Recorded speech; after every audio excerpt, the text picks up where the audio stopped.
Selamat pagi. Eh, Apa kabar? baik, baik. Kalian dari? Baik Dari juga. mana? Oh, depan situ. Oh, dari Indomaret situ. Nama Hmm. siapa? Nama Paul. Hmm. Oke. Ah, kita Ayo, kita kita, ganti ya. kita ganti kan? Oh iya ya. Hmm.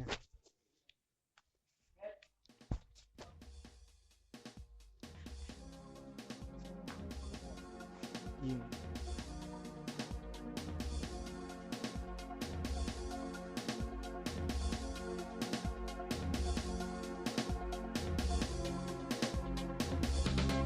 Di sini, di atas tanah ini, kami berjuang demi harga diri kami. Bersama kebenaran sejarah sang kita kejora, kami kan terus berjuang. Di sini, di atas tanah ini, kami berjuang demi harga diri kami.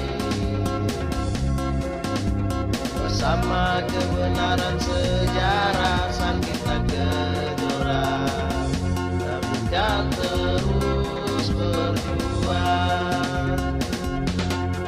Tak peduli jumlah kami sedikit, karena jumlah bukanlah ukuran.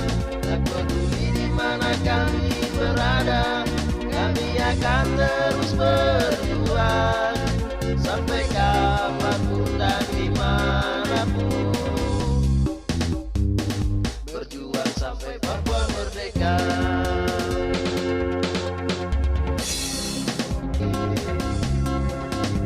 Bersama kebenaran sejarah sang kita kejora, kami kan terus berjuang.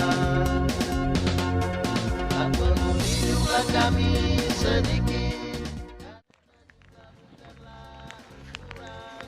Tak peduli di mana kami berada, kami akan terus Ini berjuang kayaknya sampai tentang PT Freeport di Papua ini. kapanpun. Ini kayaknya saya penasaran sekali. Uyung, tadi pas tadi ini kawan ada bilang sebentar jam 3 ada ini diskusi tentang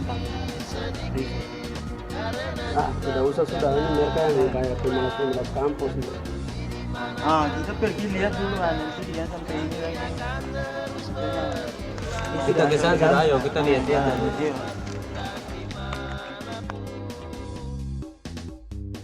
Berjuang sampai Papua merdeka. Halo, selamat sore kawan-kawan. Selamat sore. Mari sini dulu. Mari sini dulu. Oke kawan-kawan, selamat datang.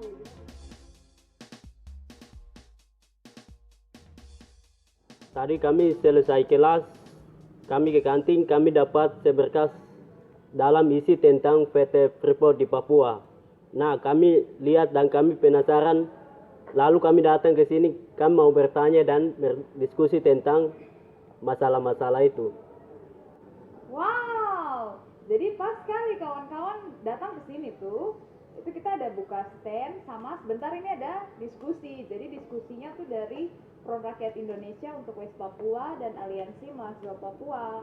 Dengan tema diskusinya tuh PT Freeport, Papua atau Indonesia. Nah ini kan diskusinya jam 3 tuh, jadi ini sudah mau jam 3 nih. Jadi bagaimana? Kita mulai saja kah kawan-kawan? Sepakat kah tidak? Sepakat. Oke, jadi di sini saya akan jelaskan terkait sejarah ya, nanti kawan-kawan yang lain bisa tambahkan. Jadi kalau sejarah PT Freeport sendiri masuk ke Papua itu tidak terlepas juga dengan persoalan politik rakyat Papua itu sendiri. Nah, jadi apa sebenarnya Papua itu kan sudah mendeklarasikan sebagai negara sendiri pada tanggal 1 Desember 1961. Tapi jelang 18 hari kemudian, pada tanggal 19 Desember 61, itu Presiden Soekarno mengumandangkan Trikora untuk merebut Papua masuk ke dalam Indonesia. Sehingga akibat dari Trikora ini agresi militer yang sangat kencang sekali dimulai di Papua, itu mulai tahun 1961 itu. Kemudian persoalan politik Papua ini juga menjadi pembahasan pada tanggal 15 Agustus 1962. Itu pada saat New York Agreement. Itu waktu itu yang membahas kesepakatan atau perjanjian ini hanya negara Indonesia, Belanda, sama perantaranya dari PBB, tanpa melibatkan adanya orang asli Papua untuk berbicara, untuk mengemukakan pendapatnya secara demokratis bagaimana hak politik tanahnya itu harus ditentukan. Sehingga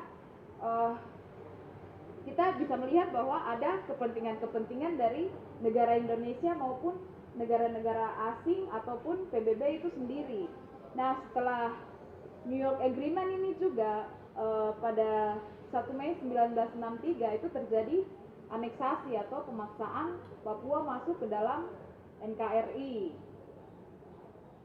Nah, setelah pemaksaan Papua masuk ke dalam NKRI, itu pada tanggal 7 April 1967 itu kontrak karya PT Freeport sudah ditandatangani oleh Indonesia dan juga Amerika Serikat dan beberapa negara lainnya yang ingin menanam saham di Freeport ini sendiri.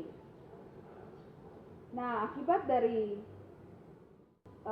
adanya kepentingan PT Freeport masuk ke dalam Papua sendiri, itu seperti yang tadi saya jelaskan, itu agresi militer secara masif terjadi di seluruh wilayah Papua. Itu menyebabkan adanya pembantaian besar-besaran, penyiksaan, pemerkosaan terhadap perempuan Papua, sehingga ratusan ribu orang Papua itu dibantai, disiksa, diperkosa untuk mengambil atau merampas kekayaan alam yang ada di Papua ini.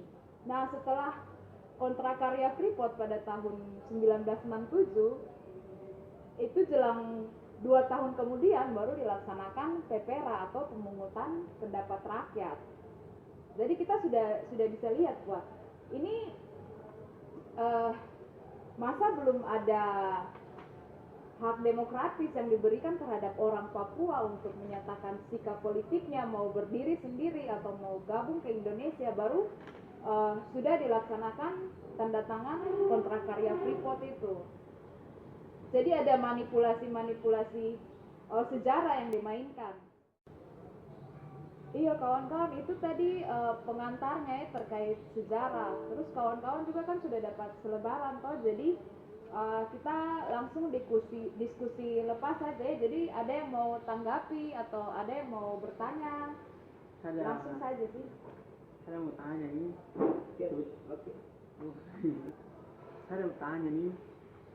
Pak, kemarin kan saya dengar pertanyaan ini diversitasi saham. Nah, saham ini mau bagi-bagi yang 52%, saya itu bagaimana? Oh iya, betul sekali kawan Alo. Jadi itu yang masalah investasi saham itu semua berawal dari PT Inalum nih. Jadi PT Inalum nih dia tuh mengambil saham dari Freeport ini sebanyak 51,23%. Nah, setelah dia ambil saham dari PT Inalum sendiri ini tuh dia merupakan badan usaha milik negara. Jadi itu dia mengambil atas nama Indonesia. Jadi otomatis Indonesia mau ambil saham dari Freeport itu 51,23%. Nah, dari 51,23% ini 10% ini kemudian dijanjikan untuk Papua. Jadi untuk Papua ini ada pembagiannya juga. Untuk pemerintah provinsi itu sebanyak 3%, terus pemerintah daerah timika sendiri sebanyak 7%. Nah, ini yang kemudian dampak daripada saham 10% ini yang sekarang jadi isu terhangat ini tentang pemekaran wilayah Provinsi Papua Tengah. Jadi pemekaran Provinsi Papua Tengah ini tidak terlepas dari itu. pemerintah provinsi, pemerintah daerah Timika ini menginginkan untuk 10% dari PT Inalum ini, dari Freeport ini itu sepenuhnya menjadi milik mereka. Tetapi dengan cara itu mereka harus kembangkan buat pemekaran Papua Tengah supaya untuk utuh-utuh 10% itu jadi milik elit-elit, untuk kepentingan elit-elit politik itu yang kemudian yang kita bisa bilang bupati dan segala macam di kabupaten tersebut, sampai intervensi dari provinsi sama sekali. Seperti itu kawan. Oke. Oh ya, saya mau tanya ini apa militer-militer yang dikirim ke Papua ini ada hubungannya dengan PT Freeport atau tidak? Oh iya, itu ada hubungannya. Jadi kan secara militer masuk kuasai ke wilayah Papua ini untuk menjaga eksploitasi sumber daya alam itu sendiri, karena dia tidak terlepas dari kehadiran militer di sana dari tahun 1961. Sudah menjabat sudah dikomandangkan oleh Soekarno untuk operasi besar-besaran di Papua, dan itu dari tahun 1962 sampai 1998 itu sudah pelanggaran operasi-operasi besar yang dilakukan, dan itu pun sudah di daerah Papua itu menjadikan DOM atau daerah operasi militer yang dilakukan itulah dari militer menjaga eksploitasi sumber daya alam, dan tidak begitu saja, tetapi mereka juga cara bagaimana menghilangkan sumber daya manusia itu pun sendiri, karena sumber daya manusia ini menjaga sumber daya alam, tetapi begitu militer sendiri bagaimana cara orang Papua itu menghilangkan. Jadi itu ada militer yang kesana itu dari sekitar 5.000 militer yang sedang kesana, dan itu pun sampai sekarang terjadi di dalam kita lihat sendiri itu sudah mulai orang Papua, dan begitu mereka militer sendiri ya membuka usaha, begitu pun di dalam pemerintahan itu juga mereka bangun jalan-jalan keras untuk apa-apa, semua militer yang bergerak, jadi sudah di bawah tekanan, dan mulai hari ini pun penindasan yang terjadi memang itu rasa pemerkosaan yang memang sekarang sedang terjadi, itu memang orang Papua sekarang memang benar-benar dirasakan, itu lewat pendidikan, lewat politik, lewat ekonomi sosial pun. Itu yang sedang terjadi sampai sekarang, dari tahun 2019 ini pun sudah juga masih masyarakat sipilnya masih di luar, itu sudah operasi militer sedang terjadi.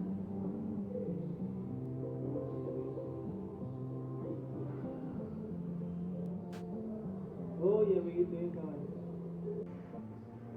Kawan, saya mau ingin bertanya, dengan melihat adanya banyak persoalan masalah-masalah Papua yang terjadi, apakah di Papua itu penjajahan masih ada atau tidak? Contoh-contohnya kayak bagaimana? Oh iya, kawan Step, tadi pertanyaan tuh sangat bagus juga. Benar, di Papua tuh penjajahan dari tahun 1961 sampai 2019 itu masih ada. Nah, penjajahan itu seperti contohnya perampasan tanah wilayah adat di Papua, itu termasuk penjajahan. Yang kedua, pengambilan eksploitasi atau pengambilan sumber daya alam di Papua, mulai dari emas, perak, hutan ditebang sembarang, sehingga masyarakat yang kena dampaknya. Nah, di situ juga kita bisa lihat bahwa negara-negara yang punya kekuasaan full itu mereka mencoba untuk mengintervensi, tidak mengambil atau tidak mengeruk sumber daya alam yang di Papua. Yang pertama, untuk meloloskan hal itu, paling mereka gunakan satu, untuk memperkuat itu, militer, itu otomatis mereka gunakan itu. Nah, setelah militer masuk di suatu daerah, otomatis jika masyarakat mau menghalangi itu, paling militer yang jadi tembok utama untuk melakukan eksploitasi tersebut. Itu kita bisa lihat. Di sisi itu juga mereka juga buat kita terpecah belah. Dengan mereka biasa bilang tuh politik divide impera, itu politik pecah belah yang dilakukan oleh kolonialisme atau pemilik modal di dunia ini. Nah, itu untuk apa? Mereka memecahkan orang Papua dengan Papua. Contohnya orang Papua dari Wamena, terus orang Papua dari Dogiai, itu salah satu pecah belah yang mereka lakukan. Itu politik pecah belah. Ada juga politik pecah belah melalui pemekaran. Sempat mungkin kawan juga sudah baca pemekaran Papua Tengah. Itu bentuk dari sistem kolonialisme yang sedang dibangun di Papua. Dan itu membuat kita harus melihat lagi lebih jauh dan bisa bersama-sama saling diskusi, saling tukar pikiran untuk kita sama-sama melawan hal tersebut. Mungkin begitu yang saya bisa sharing pada siang menjelang sore hari ini. Oh iya, jadi penjajahan di Papua itu seperti begitu. Betul, seperti begitu. Baru apa yang kita lakukan? Nah, itu pertanyaan yang sangat bagus sekali ya, untuk kita harus sama-sama berpikir itu solusi apa yang harus kita lakukan. Tadi dari kita punya perbincangan itu kan sudah jelas sekali ya, kita melihat bahwa ada akar persoalannya. Persoalannya yaitu karena adanya persoalan ekonomi dunia, sehingga mereka merampas kekayaan alam Papua dengan menggadaikan hak politik orang Papua itu sendiri. Sehingga yang harus kita lakukan yaitu kita harus berjuang bersama untuk harus menutup PT Freeport itu sendiri, karena PT Freeport itu merupakan salah satu landasan kuat yang kalau kita cabut akarnya itu akan bisa berpengaruh pada perjuangan politik kita. Sehingga kalau perekonomiannya, akar perekonomiannya kita bisa selesaikan, maka kita punya persoalan politik itu juga akan bisa diperjuangkan secara bersamaan. Jadi ekonomi politik itu kita harus melihatnya secara bersamaan. Jadi kita tuntutan terbesarnya yaitu harus tutup Freeport dan berikan hak penentuan nasib sendiri bagi rakyat Papua sebagai solusi demokratis bagi rakyat Papua. Jadi solusi utamanya bagi rakyat Papua itu sendiri untuk menyelesaikan berbagai persoalan, ya Papua itu harus merdeka. Kita harus melawan kolonialisme, kita harus melawan kapitalisme, dan juga harus melawan militerisme. Dan pastinya dengan perjuangan persatuan dari rakyat Papua maupun rakyat tertindas lainnya yang harus kita tetap bangun solidaritas. Berarti kita harus lawan ya? Lawan!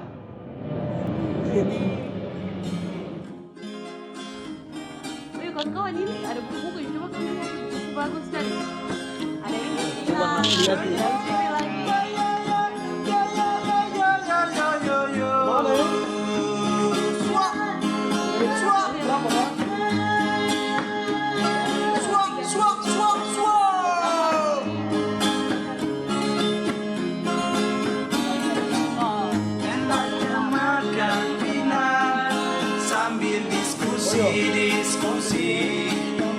Diskusi tentang kita, enaknya isap rokok, guling bersama-sama rakyat Papua, bangkitlah rakyat Papua, bersatulah rakyat Papua, lawanlah, berjuang bersama-sama.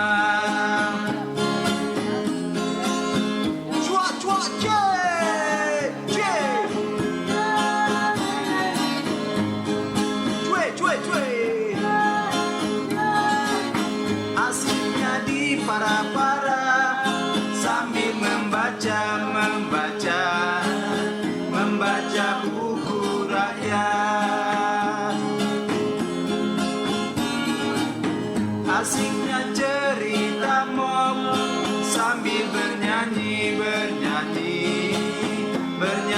lagu Mamesa.